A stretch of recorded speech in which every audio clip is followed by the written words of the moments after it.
충청북도 영동군 학산면 작은 마을 입구에는 커다란 느티나무가 한 그루 서 있다. 300년이 넘도록 마을의 수호신 역할을 했던 이 나무의 이름은 독립군 나무.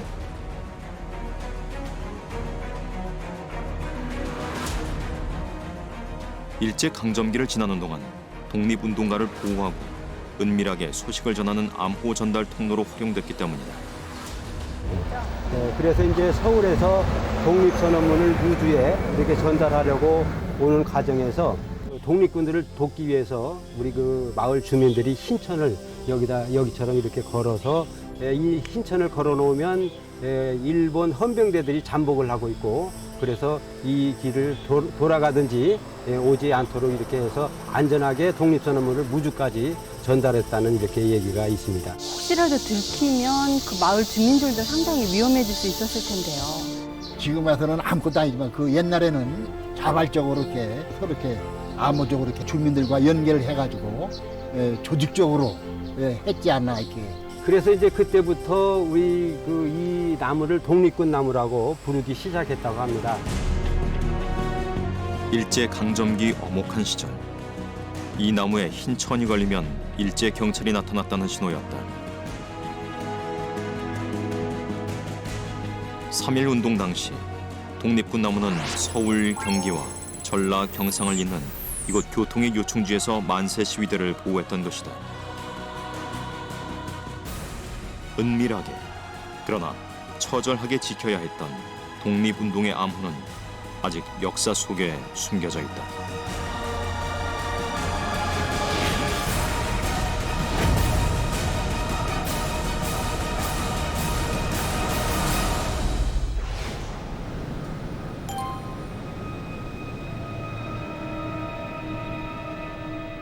암호의 생명은 비밀 유지에 있다. 적과 맞서 싸워야 할 때 보안이 필요한 작전에 암호는 사용된다. 일제 강점기 약 9만여 명의 독립운동가들이 투옥됐던 서대문 형무소. 철저하게 외부와 격리된 이 형무소에는 당시 수감된 독립운동가들 대부분이 알고 있던 그들만의 암호가 있었다. 감옥 안에서도 대화를 못하게 했기 때문에 서로 통신을 주고받는 수감자 사이에 일정한 규칙이 있습니다. 타벽 통보법, 벽을 두드려서 이미 암호화된 체계를 가지고 통신을 주고받는 것입니다. 비록 작은 감방에 갇혀 있지만 독립운동을 멈출 수는 없는 일.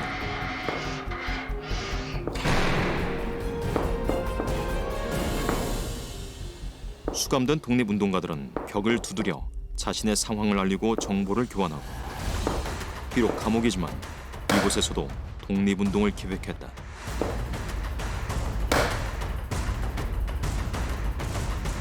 (3.1) 만세운동 기념일, 그다음에 안중근 의사 의거일, 그다음에 경술국치일 등에 같이 단합해서 동맹 파업을 하거나 또는 독립만세를 외칠 때 같이 단체로 행동을 할 때 성공한 사례가 있습니다. 1935년 중국 간도 지방에서 발행된 신문에는 조선인들이 감옥에서 모의에 탈옥했다는 기사가 실려 있다. 또 하나가 연길 감옥에서 탈출에 성공한 김명주라는 분이 계십니다. 그분은 2번 탈출을 시도를 했다가 실패를 했고, 나중에 탈출 결사대를 만들어서 탈옥을 성공을 했는데, 그때 사용된 것이 타벽 통보법. 수감자들의 암호 타벽 통보법. 그것은 어떻게 가능했을까? 서대문 형무소의 타벽 통보법이 후대에 전해질 수 있었던 것은 1932년 이곳에서 벌어진 하나의 사건에서 비롯된다. 도산 안창호가 이곳에 수감된 것이다. 근데 안창호 선생님은 해외에 계시기 때문에 이 타벽 통보법의 암호법이 정통하지가 않았어요. 즉 모르신다는 얘기죠. 다른 수감자들은 다 아는데 앞방부터 전해져 놓은 신호가 안창호 선생님한테 딱 멈추는 겁니다.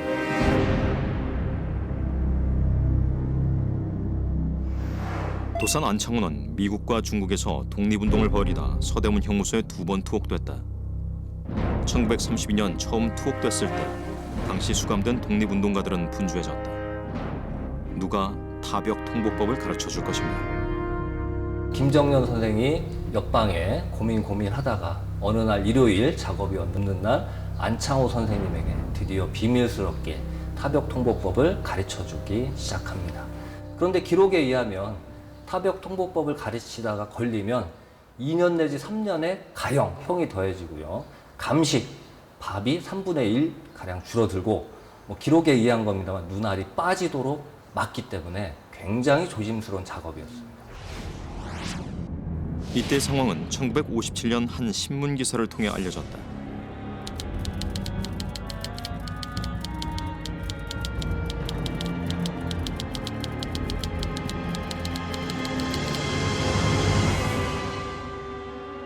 서대문 형무소 내에서 단체 행동을 하려면 한 사람도 빠짐없이 정보를 공유해야 하는데, 그러나 만약 발각된다면 그 암호는 무용지물이 되고 만다. 유난히 감시가 심한 특수 감방에서 암호를 가르친다는 것은 엄청난 모험이었다. 이렇듯 일체의 철저한 감시 속에서도 독립운동가들은 그들만의 외침이 있었습니다. 그들의 통신수단인 암호통신을 이용해서 서로 정보를 교환하고 신상을 보호하는 일을 하였습니다. 그 중에 하나가 타벽통보법입니다. 타벽통보법을 이용해서 만세 시위를 주도하는 등 정말 타벽통보법은 독립운동가들의 생명과 같은 정보 전달 수단이었습니다. 벽을 두드려 정보를 전달하는 타벽 통보법. 과연 그 암호는 어떤 것이었을까? 제가 지금부터 독립운동가들이 해보였던 타벽통보법을 시범을 보이겠습니다.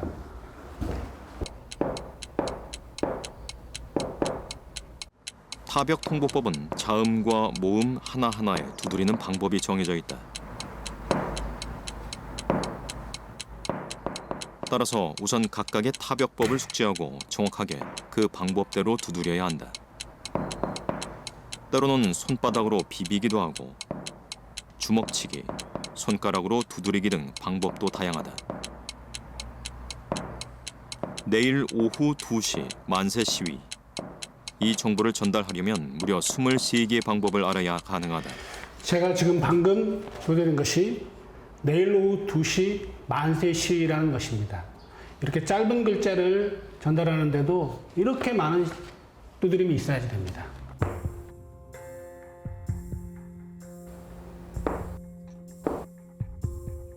암호를 이해하지 못했거나 혹은 잘 받았을 때 사용하는 방법도 따로 정해져 있다.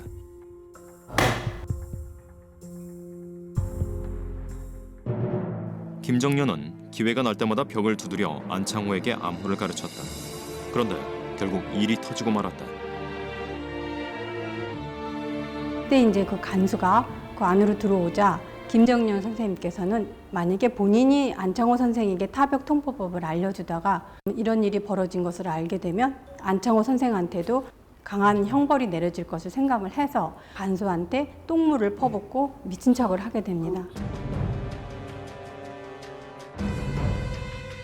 간수의 주의를 돌리기 위해 변기통을 뒤집어쓰고 미친 척을 했던 김정년은 결국 독방으로 보내졌고 그곳에서 모진 고문을 받아야 했다.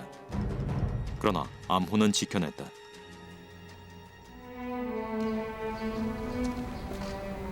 서대문 형무소의 암호, 타벽 통보법으로 새로운 인연이 만들어지고 인생이 달라진 독립운동가도 있었다.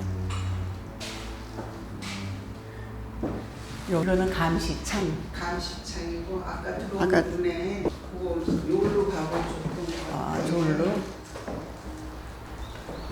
이쪽. 이게 밥 주는데 그 주먹밥 하나씩 줬다 그러셨거든요.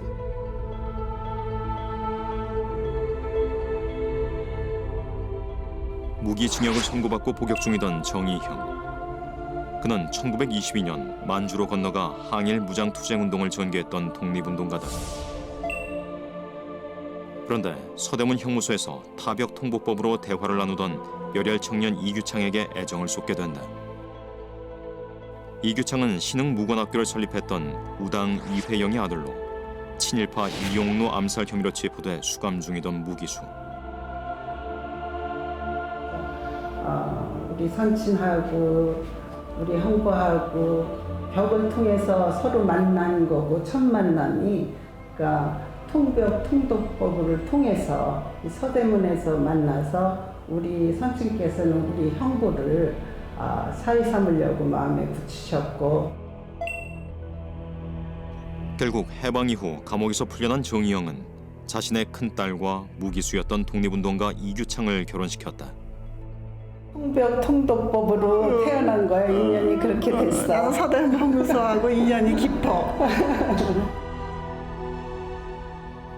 정의형의 딸과 이규창의 딸, 이모와 조카는 서대문 형무소 작은 감방에서 시작된 그 인연에 감격해했다. 오래전 조국의 독립을 위해 헌신했던 열사들은 벽을 두드리며 나누는 그 대화만으로도 성품을 알고 굳은 의지를 확인할 수 있었던 것이다. 타벽 통보법은 빠르고 정확한 통신수단이었다. 저희 선친이 감옥소에 계신데 독방에 있는데도 불구하고 누가 들어왔는지, 누가 독립운동가가 잡혀서 체포돼서 들어왔는지, 수감됐는지를 다 벽에서 암호로 해서 다 알았다 그러시더라고요. 그리고 지금 미국에서 뭐 이렇게 2차 대전을 준비하고 있다는 것도 아셨고, 결국은 일본이 패망하고 우리가 독립할 수 있다는 얘기를 바깥에 있는 우리 친척들은 몰랐는데 선친께서는 알으셔가지고 면회 오면 그 얘기를 해줬대요. 독립을 향한 그들의 열망은 형무소 안에서도 수그러들지 않았다. 그 열망을 한데 모으고 행동으로 표출할 수 있도록 도와준 유일한 도구. 정보를 교환하고 서로를 격려하며 위로해준 통로가 타벽 통보법 암호였다. 네, 바로 이 타벽 통보법은 독립운동가들이 이러한 사상적 그리고 추록 이후에 독립운동을 도모하는 데 아주 중요한 정보 통신 수단이 되었던 것이죠. 이 통신 방법은 일제 측 기록에 봐도 어떤 자료에도 나오지 않습니다. 위로 미루어 짐작하건대 끝까지 일제 간수 촉에 들키지 않고 유용한 통신 방법으로 이용됐던 것 같고요. 바로 우리 독립운동을 성공시키는데 하나의 중요한 정보 수단이 되었던 것이 틀림없습니다. 그렇다면 독립운동의 현장에서는 어떤 암호가 사용됐을까?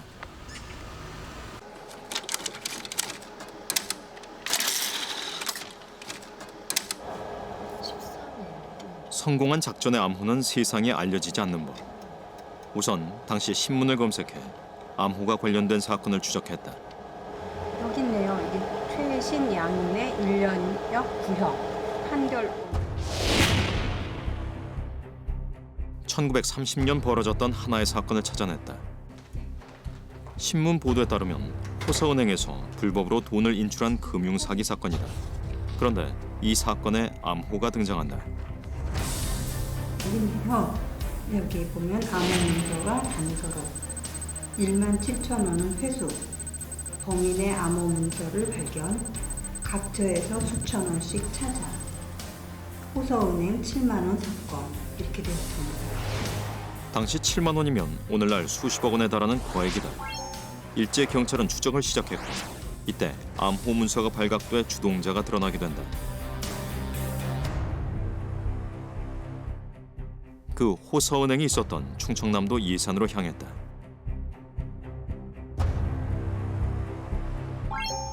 옛 호서은행 건물은 지금도 그 자리에 그대로 남아있다.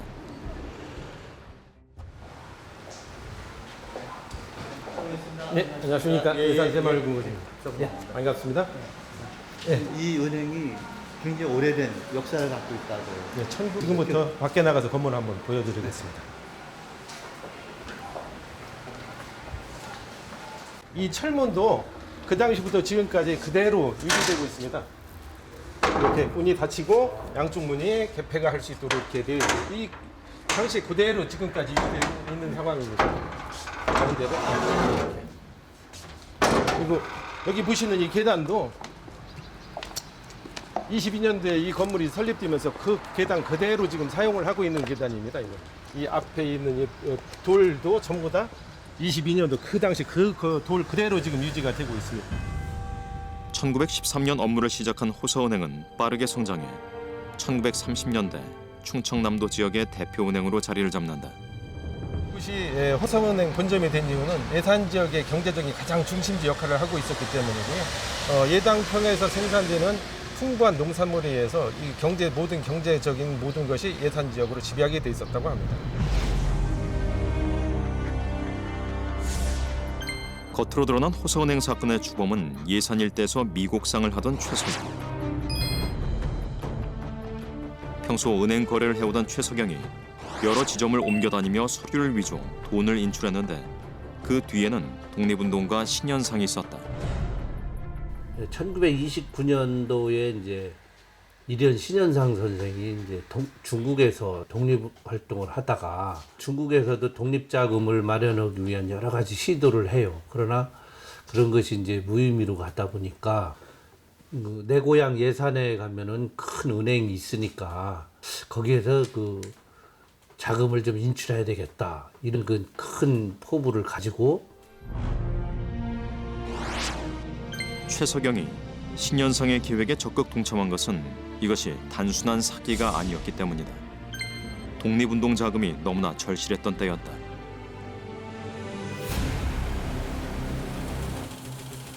당시 이 사건은 국내뿐만 아니라 중국도 주목하는 사건이었다.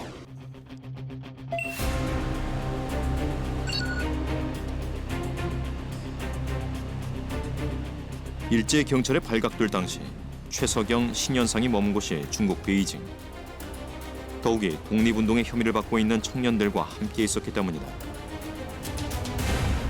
진짜 중요한 거는 뭐냐면 독립운동할 때 군자금이고 그 정실운호라든가 신현상이라든가 최석영이라든가 이 예산의 그 호서은행 이게 사람이 지금 피가 흘러야 이게 사람이 살 수 있듯이 독립운동 하려면은 군자금 돈이 없으면 움직일 수가 없어요. 이 사람들 만주가고 뭐 이렇게 딱 하려고 그러는데 돈이 없잖아요. 그럼 돈을 마련할 수 있는 방법이 없잖아요. 근데 중국 대륙에는요, 중국 본토에는 우리 동포들이 별로 안 살아요. 동포들이 안 살기 때문에 국내에서 갖고 오는 군자금, 돈, 그 다음에 은행, 그죠? 은행, 우리가 좋게 의하면 은행 의거지만 나쁘게 하면 은행 터는 거잖아요. 그죠? 그죠? 그렇게라도 목숨 걸고 재원을 마련해야 독립운동을 할 수 있다. 투쟁할 수 있는.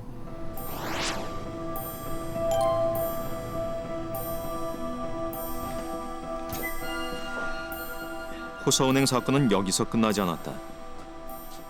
일제 강점기 때 활동했던 아나키스트, 독립운동가를 연구해온 이문창 씨는 뜻밖의 이야기를 털어놓았다. 호서은행을 털었던 신현상, 최석영 선생의 그게 체포되고 실패되고 이라고 마지막 판에 돈을 만들어야 되지 않겠느냐 하는 문제 때문에 북경 천진에 모였던 동지들이 고심을 했던 거예요. 상해에서 올라온 김지강 선생은 그 양반 권총을 늘 가지고 있었다고. 가지고 계셨는데 그 가지고 있었던 권총을 가지고 와서 그 가지고 거리를 다닐 수는 없잖아. 그러니까 이제 천지로 모였을 적에 그 이규창 선생께 그것을 드리면서 이 닭다리를 잘 간수해라. 응? 잘 간수했다가 쓸 때가 나올 테니까 그때다. 그래서 이규창 선생님이 그것을 갖다가 감춰두셨던 거야. 어렵게 확보한 군자금을 허망하게 일제의 손에 넘겨준 뒤 베이징과 텐진의 독립운동가들은 또 다른 사건을 기획하며 권총을 준비한다. 이 권총의 암호가 닭다리였다. 독립운동가들이 독립자금 마련에 있어 총칼로 친일파를 위협해서 돈을 빼앗는 사례는 자주 있었습니다. 그런데 중국 대륙 본토에 그 일본 조계지의 은행을 무기를 가지고 습격했던 사건은 독립운동사에서 흔치 않은 아주 중요한 사건입니다. 특별히 이때 사용된 닭다리라는 은어 암호는 작전에서 가장 중요한 총기를 무사히 전달하여 이 작전을 성공시키는 데 결정적인 역할을 했던 것으로 보입니다.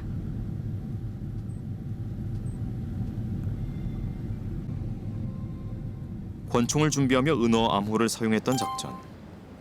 중일 합작은행 정실은호를 습격했던 그 작전의 실체를 파악해보기 위해 중국 텐진으로 향했다. 일본 사람들이 아주 여기서 활동을 많이 했죠. 독립운동의 암호를 연구해온 중국에서 성균관대 이은영 교수와 중국 형주대학 김주창 교수가 동행했다. 예. 그래서 여기가 이제 이쪽으로 가면 그 화평로가 나오고 예, 그렇습니다. 예, 여기가 옛날 일본 사람들이 예, 많이 살던 지역입니다. 20세기 초 운하와 철도를 통한 교통 중심지로 크게 번성했던 텐진에는 각국의 조개지가 만들어졌는데 여기에 일본 조개지도 있었다. 네, 매우 딩꼬마.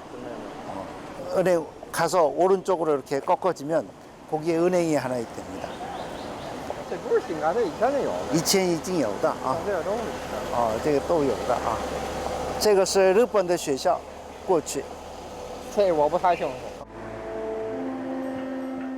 옛 일본의 조개지였던 동네에 중국은행이 하나 들어서 있다. 이곳에 정실은호가 있었을까? 이 은행 있지 않습니까? 예, 중국 공상은행. 예, 중국 사람들은 대체적으로 그 업종을 바꾸질 않죠. 그러니까 은행했던 자리를 또 은행으로 사용하고 이렇게 많이 하는데 아마 증거를 확실히 될 수는 없지만 정실은호의 자리였다는 가능성은 있습니다. 1930년 중일 합작은행 정실은호는 대낮에 금고를 털리고 만다. 这个有没有听说过呢？你的父亲或者你的奶奶呀？有没有韩国的一个有很多人士啊，跟日本人这个打破了这个日本的银行的啊，没有听说过呀？我太小。그 얘기는 못 들어봤답니다. 근데 그거는 그때 당시에 기사가 한국인이 은행을 털었다고 나오지 않았어요. 백주 대낮에 벌어진 강도 사건으로 다 이재로 남은 거지 한국 사람이 그거를 털었다는 게 밝혀지질 않았어요.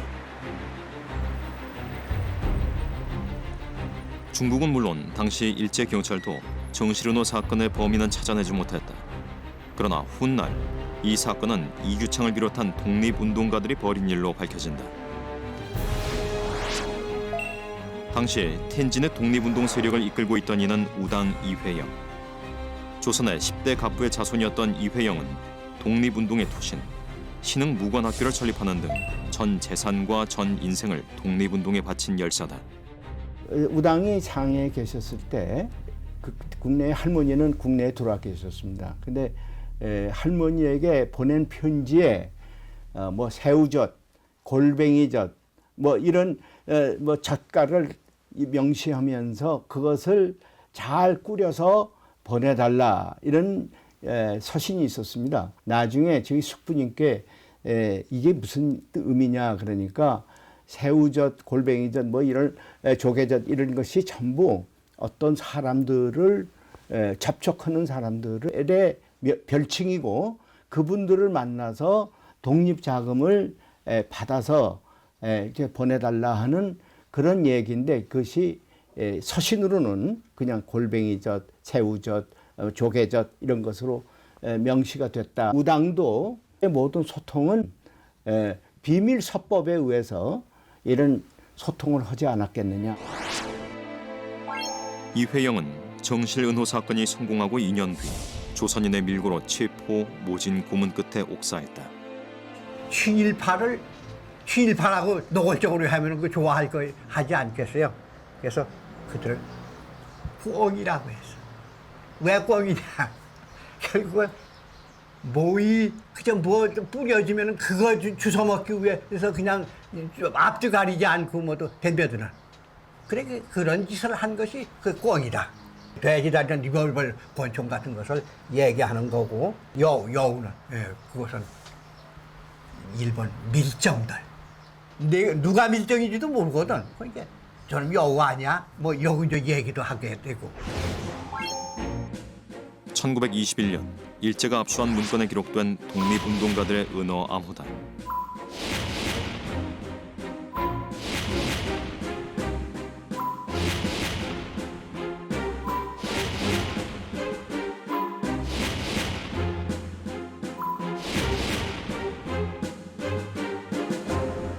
우리가 저거에 혼을 찌르고 하는 이런 일을 하지 않으면 안 되는 건데 이제 그런 일이 결국은 모두 암호를 쓰지 않으면 안 되는 이런 문제가 나오고, 그 암호는 우리 운동자들만이 알 수 있는 암호여야 된다고 하는 이런 문제가 서로 은연중에 얘기가 됐던 거예요.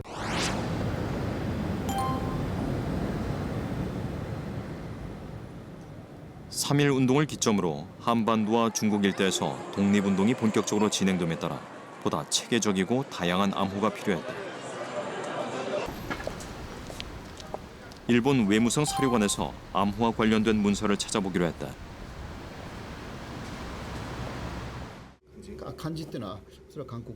일제가 입수한 가장 오래된 암호 관련 비밀 문서는 1919년 자료였다. 조선인의 비밀교약서 및 암호부의 콘이고요.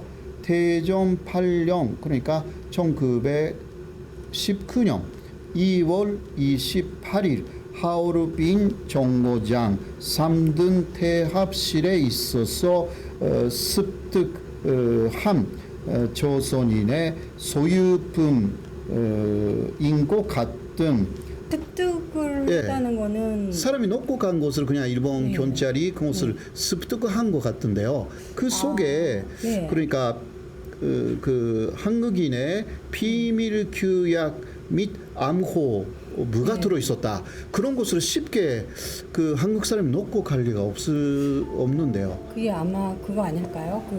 이거를 놓고 가면 누군가가 와서 조선인 중에서 누군가가 와서 그걸 가방을 가져가기로 되어 있는데 그 사이에 일본 경찰이 일본 그렇죠. 일본 경찰이 잠시 놓고 간 거를 즉 미행했을 가능성도 있고. 중국 하얼빈역에서 일제 경찰이 입수한 암호 문서에는 한글 암호가 정리되어 있다.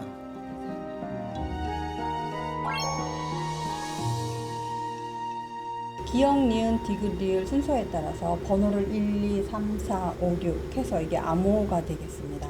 모음 같은 경우에는 아야, 어여, 오여 이렇게 쭉 있는데 역시 이것도 번호로 다 1, 2, 3, 4, 5, 6, 7, 8, 9, 10 이렇게 되어 있어요. 근데 숫자 같은 경우에는 1, 2, 3, 4, 5, 6, 7, 8, 9, 10 아라비아 숫자가 나오는데 그것을 암호로 표기할 때는 이렇게 점으로 옆으로 이렇게 빗선으로 다 해서 이런 식으로다가 표기를 했고요. 자음과 모음을 숫자로 변환한 이 한글 암호의 경우 예를 들어 3일 만세를 전달하려면 기호와 점, 숫자로 된 이런 암호가 만들어진다. 지금 그 일제 문건이나 여러 자료에서 발견되는 암호문 가운데 그 아라비아 숫자를 이렇게 바꾼 것이 발견되는 것도 지금 최초에 발견된 이 문건이고요. 그 다음에 동서남북이 소개된 동서남북을 암호로 표시한 것 자체도 지금 일단 문건에 확인되는 것은 본 문건이 최초이고 이거밖에 지금 현재 없는 것으로 알고 있습니다. 그것이 그 발견된 시점이 바로 3.1 독립운동 직전이잖아요. 그래서 3.1 독립운동이나 그 이후에 독립운동에 이 암호부가 관련이 된다고 생각하십니까? 네, 저는 충분히 그 관련이 된다라고 생각하는 게 그것이 발견된 것은 하얼빈 정거장역인 것 뿐인 거지 이것을 사용한 곳이 하얼빈 정거장역은 아니거든요. 그러니까 그걸 봤을 때 충분히 간도 지역이나 뭐 국내에서라든가 이렇게 해서 그때 당시에 아마 충분히 활용됐을 거라고. 저도 그렇게 일단 생각할 수 있는 이유는 이 암호부 자체가 상당히 좀 코드한 내용으로 읽을 수가 있습니다. 그런데 첫 번째 암호 문서를 입수한 지 불과 9개월 만에 일제 경찰은 전혀 다른 암호 체계가 기록된 또 다른 문서를 입수한다. 네, 지금 보시는 것처럼 그 비밀 암호로 되어 있습니다. 여기를 보시면 그 불령 선인, 그러니까 독립운동 단체들이나 뭐 이런 사람들 간에 사용된 비밀 통신이 되겠는데요. 그 암호를 보면 종류가 여기는 지금 크게 3가지가 소개가 되고 있어요. 첫 번째가 구식 서신용, 그다음에 두 번째가 신식 서신용, 그다음에 세 번째가 전보 암호가 되겠습니다. 지금 이것이 그 1919년 2월 달에 발견됐던 그 암호 하얼빈역에서 발견됐던 암호부하고의 차이점이라면 그 한글 암호가 이렇게 진화되어 갔다는 것을 보여주는 거고요. 또 한 가지는 단순해지면서도 이제 풀이하기가 조금 더 어렵게 되지 않았나 이런 생각이 듭니다. 이전 암호가 발각됐다는 사실을 알게 된 독립운동가들은 3가지 방식의 또 다른 한글 암호를 만들어낸 것이다. 결사대 간다를 예로 들어보자. 어떤 방법을 선택하느냐에 따라 완전히 달라진다. 비밀 경찰 조직에서 엄청난 그 파괴력을 발휘하려고 그랬습니다. 그리고 거기에 맞서서 그 독립운동을 하시는 분들은 그만큼 또 대항력이 있는 정보 수단 또 정보력을 개발했어야 됩니다. 그 여러 가지가 실제로 개발돼서 독립운동 그 세력 또는 개인 중요 인사들 간의 그 정보 교환 이런 것이 끊임없이 개발돼서 맞서서 싸웠다. 암호를 찾아내려는 일제와 암호를 지키려는 독립운동가들. 그 보이지 않는 정보 전쟁이 얼마나 치열했는지 말해주는 또 하나의 문서가 있다.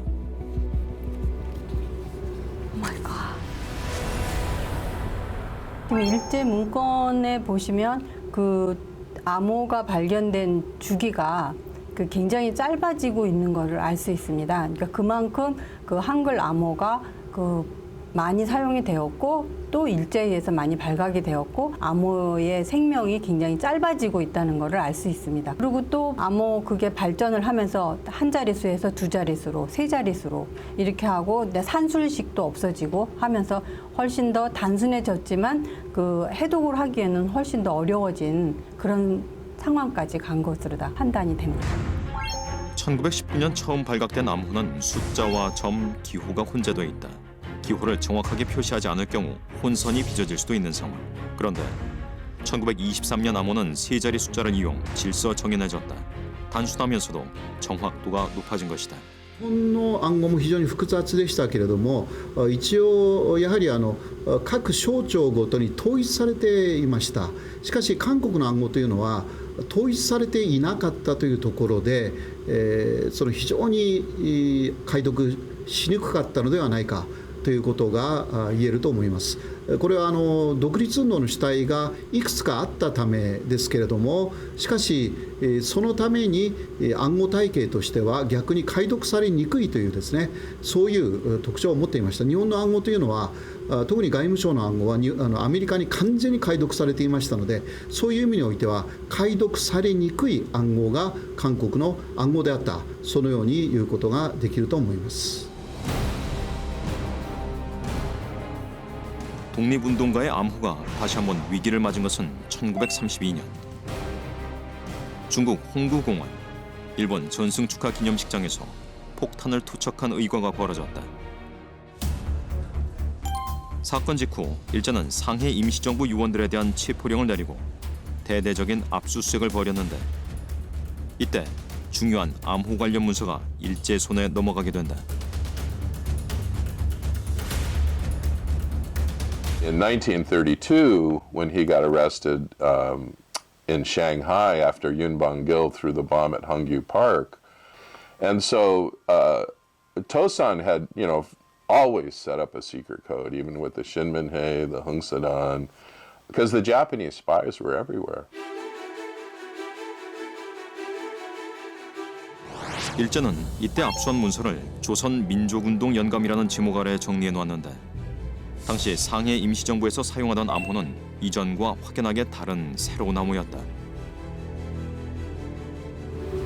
지금 여기를 펼쳐보면 여기 이제 암호법이 되어 있어요. 순전 암호법하고 응용 암호법이 있는데 기억, 니은, 디귿 순서대로 되어 있고 그다음에 모음은 아야, 어여 이렇게 순서대로 되어 있는데 이것이 변형되면서 아는 워로, 야는 우로, 어는 유로. 그런데 이것을 그 자음 변형법과 모음 변형법을 혼합해서도 만들었던 거죠. 대한 사람을 암호로 쓸 경우를 살펴보자. 어떤 방법으로 만들었는지 모른다면 해독이 불가능하다. 이 암호부의 작성 시기는 그 상해 임시정부 2년, 즉 1920년도로 되어 있습니다.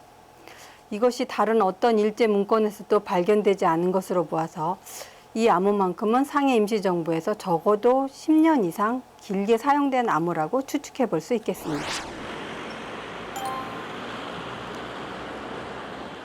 1930년대 독립운동은 중국 연길을 중심으로 만주 지역에서도 활발하게 벌어졌다.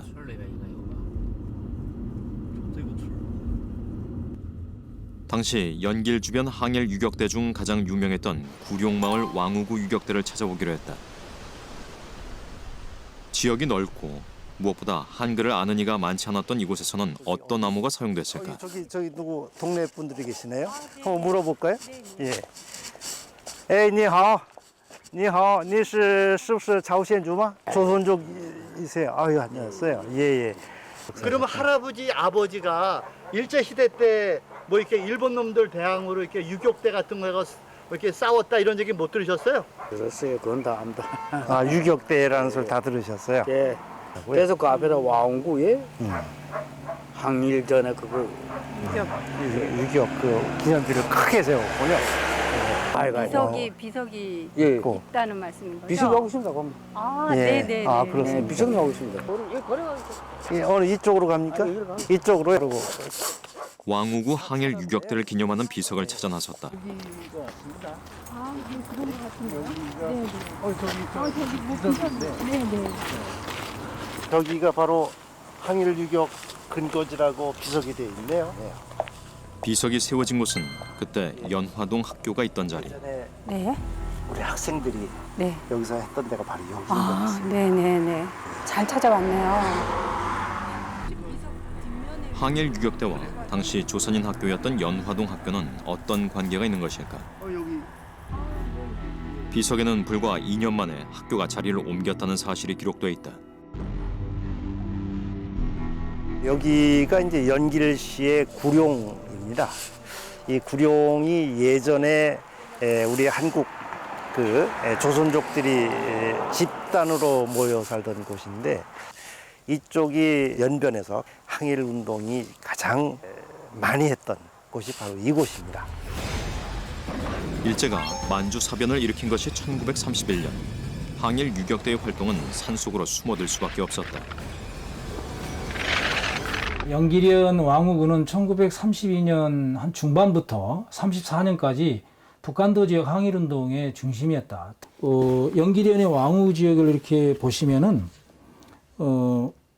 이 지역을 흔히 이제 왕우구 유격 근거지라고 이야기하는데, 왕우구 이 유격 근거지에서 활동할 때 소년들, 아동단 친구들이 할 수 있는 역할이라는 것은 예를 들면 이 상천에서 중천 사이에 먼 거리이지만 산 정상에서는 서로 깃발을 들고 깃발을 몇 번 흔들면 어떻다라는 상황이 어떻다라는 서로 약속을 통해서 연락을 할 수 있는 것이기 때문에 일본군이 이곳을 공격해 들어와도 얼마든지 방어할 수 있는 시간을 갖게 할 만큼 근거지를 지키는 중요한 역할 중에 하나가 그런 아동단들의 활동을 통해서다라고 볼 수 있겠습니다.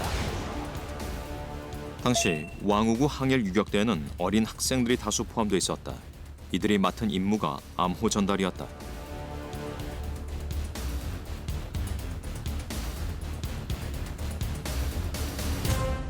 이제 서로가 이게 통할 수 있는 암호가 있어야 되잖아요.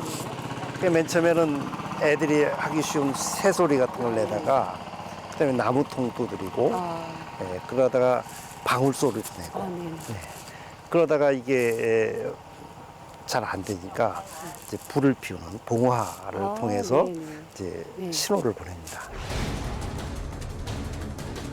병력과 화력에서 일제에 뒤져 있었던 독립운동가들이 택한 방법은 빠르고 은밀하게 공격하고 흩어지는 게릴라전이었다. 이 작전의 성공 여부는 정보 전달에 달려 있었는데 이때 소년 유격대원이 사용한 방법이 수기암호였다. 일본군이 왔을 경우에 신호를 받아라 했을 경우에는 왼손에 흰색, 오른쪽에 빨간색을 깃발을 들고 이거를 흔듭니다. 신호를 받아라 라고 하는 표시입니다. 그 다음에 이제 신호를 받겠다 그럴 경우에는 왼손을 이렇게 들고 오른손을 이렇게 해서 신호를 받겠다, 혹시 못 알아듣겠다 모르겠다. 그럴 경우에는 학생들이 X 표시를 통해서 다시 보내라 하고 하는 표시를 보냅니다. 산속에 숨어들어 수기암호를 전달하던 소년들은 그러나 1934년 이후 갑자기 사라지고 말았다. 아무도 그 행방을 아는 이가 없었다. 일제 탄압을 피해 아예 마을을 떠나 독립운동에 투신했다는 이야기가 입에서 입으로 전해질 뿐이다.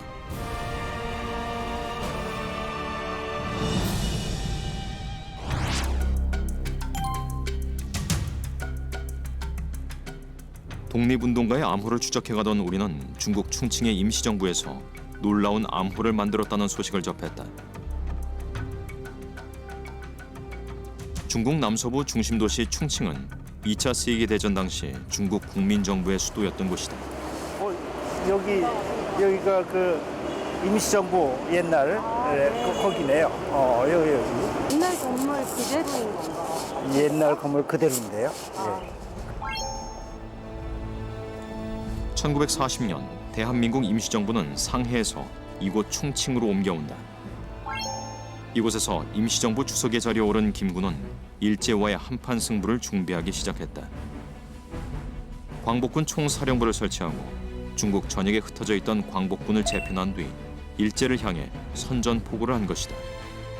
우리 손으로 나라를 되찾겠다는 각오였다. 이때 김군은 미국 특수부대 OSS 도노반 소장과 협의, 미국과의 합동작전도 준비했다.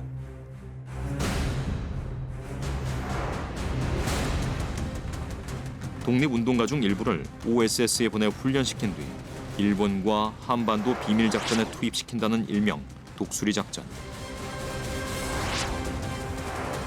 드디어 대대적인 군사작전의 시동이 걸렸다. 아시아 태평양 전쟁의 1945년 시점의 상황은 미군의 입장에서 한반도는 일본 본토로의 공격, 공군이든 육군이든 공격을 해나가는 데서 중요한 거점이었습니다. 따라서 이 지역을 잘 아는 한국의 독립운동가들이 미군의 작전에 협조할 수 있는 활동을 벌일 수 있다면 그것만큼 미군으로서는 커다란 원군을 얻었다고 볼 수 있는 것이죠.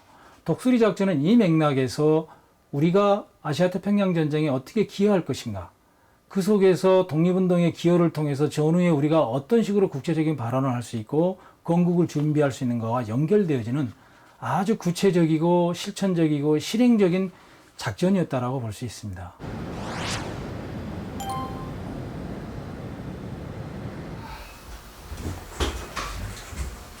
충칭 임시정부에서 김구 주석의 명령을 받고 이 작전에 참여했던 독립운동가 김우전. 들이 이제 일본에도 상륙작전을 할 뿐만 아니라 한국에도 상륙작전을 할 거 아니냐. 그 때를 대비하고 또 여기 현지에서도 우리가 그런 첩보 활동을 할 수 있으니까 그 첩보 활동을 좀 어떻게 하는 거냐. 그건 무전으로 해야 된다. 그 무전 기술이 필요하다 이게. 그럼 그 무전 기술을 좀 배울 수 없냐. 여기 지금 우리 무전 통신대가 와 있으니까 할 수 있다. 그러면 좀 배워다오. 한꺼번에 많이 할 수 없으니까 5명이 좋겠다. 그럼 5명 하자. 김구 주석이 내린 비밀 명령. 그것은 미국과 합동작전을 수행할 수 있도록 준비하고 훈련하라는 것이었다. 독립운동가 김우전은 곧바로 중국 쿤밍에 있는 미국 OSS 부대로 향했다. 그런데 막상 부딪히고 보니 소통에 한계가 있었다. 영어를 할 수 있는 독립운동가가 극히 드문 상황. 미군과 광복군 모두가 작전 내용을 숙지하고 협의할 수 있는 암호가 필요했다. 독립운동가 김우전은 그 일에 뛰어들었다. 합동작전을 위해 무전 통신이 가능하고 한국인이 자유자재로 사용할 수 있는 새로운 암호. 거기 남아서 OSS 한글 암호 가이드라고 해가지고 그것을 제작을 했어요. 물론 영어고 있고 한국어 있고. 그 다음에 그 가운데 제일 중요한 것이 한글 암호야. 내가 한글을 학교에서 배운 게 아니에요. 신문하고 소설을 보고서 한글을 배워. 그러니까 권명에서 한글 책이 하나도 없는데 순전히 내 머리로서 흠해낸 거예요. 독립운동가 김우전의 한글 암호는 자음과 모음을 숫자로 표기했는데 이 숫자에는 무전 통신이 가능한 모스 부호가 적용됐다. 미리 훈련받지 않은 상태에서는 도저히 해독하기 어려운 암호였다. 적은 숫자로 한글의 원리를 이용했기 때문에 모든 글자를 다 표현할 수 있다는 것이 특별히 우수한 점이고, 두 번째로는 그 난수표를 활용했다는 것이 우수한 점이 되겠습니다. 1차 암호화된 전문을 혹시 해독할 수 있는데 난수표를 이용해서 감산해서 재계산해가지고 전송함으로써 일본군이 해독하지 못하도록 했습니다. 독립운동가 김우전은 이 한글 암호를 만들면서 당시 일본군은 물론 미군과 독일군이 사용하는 암호 시스템을 모두 연구 차용했다.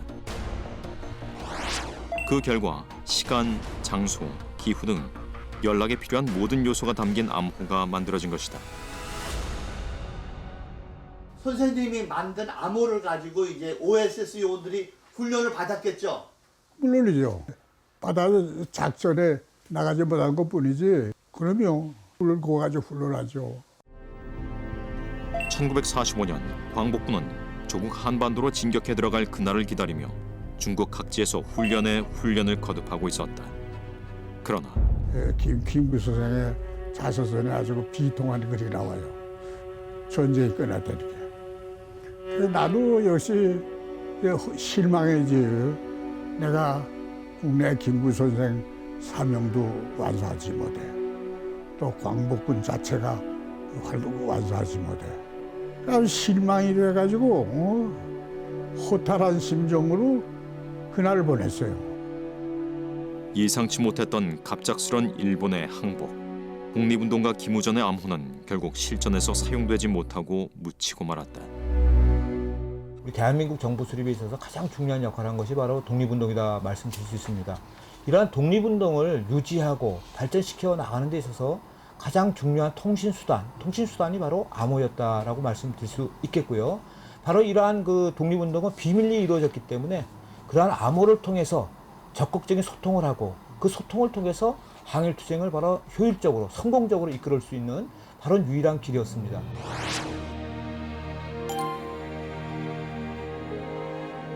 조국의 독립을 향한 그들의 간절한 열망은 미국으로 이어져 도산 안창호의 딸 안수산의 인생도 바꿔놓았다.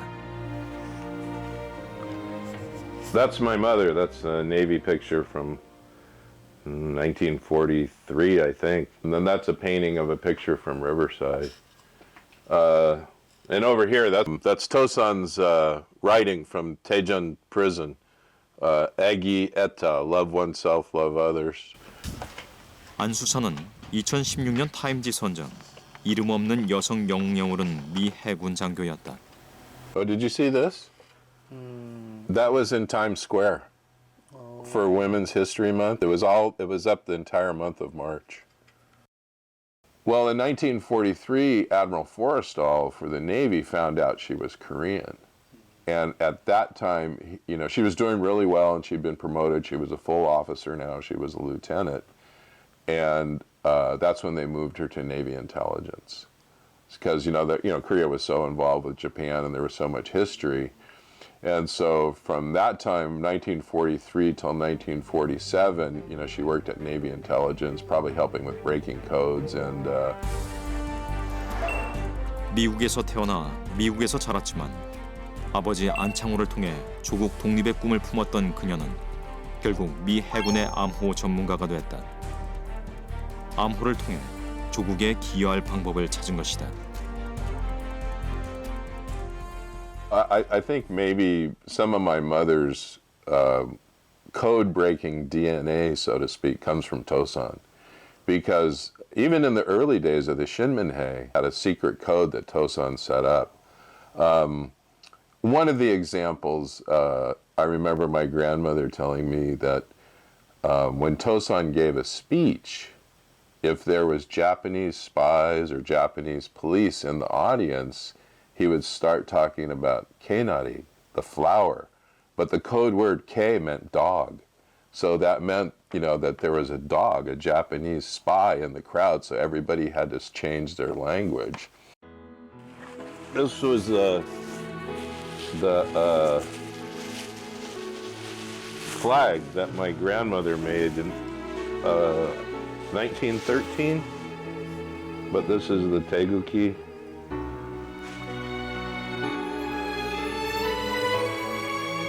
사는 곳이 다르고 방법이 달랐지만 크고 작은 헌신과 노력이 모여 일제 강점기의 시대를 끝낼 수 있었다. 항일 운동을 하는 입장, 또 운동 세력을 괴멸시키는 입장, 이건 사실 가장 중요한 건 정보 싸움입니다. 대한민국의 국권을 되찾기 위한 그 항일 독립운동가들은 엄청난 여러 가지 방법의 정보 교환의 수단을 개발하고, 그래서 그런 가운데 광복을 맞았다, 그렇게 봐야 할 겁니다. 1945년 8월 15일 일본 일왕은 무조건 항복을 선언했다. 싸움은 끝났고 암호도 더 이상 만들어지지 않았다. 그러나 거친 조국 독립의 길에서 두렵고 간절한 마음으로 암호를 주고받던 수많은 청년들을 기억한다. 그들의 암호는 독립을 위한 불씨였다. 독립운동가들에게 있어서 암호는 그 총과 칼 같은 무기로 독립운동의 비밀병기라고 부릅니다. 그래서 사실 암호를 이용해서 성공한 작전들은 그 세상에 공개되지 않는 것이 일반적이기 때문에 그동안은 그 학계에서 깊이 연구될 수가 없었습니다. 감춰져 있던 독립운동의 암호를 추적하다 보면 그 독립운동사에 있어 드러나지 않았던 또 다른 모습을 밝혀내는데 아주 중요한 단서가 될 것입니다.